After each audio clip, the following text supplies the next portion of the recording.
Hi guys, welcome back to our channel Finance for Beginners. Today in this video, I'm going to show you how to log into your ICICI Bank account. To do so, follow some simple steps with me. First of all, go to your browser and your default search engine. Then search ICICI Bank Login.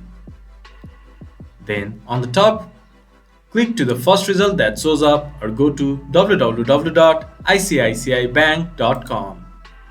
It will then take you to the official website of ICICI Bank. On the top right corner, click to login, then click to personal. Once the page has been loaded up, enter your user ID, then enter your password. Once you have entered your login credentials, click to login.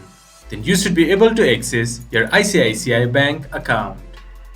If you have to make login easier for next time, click to remember my user ID.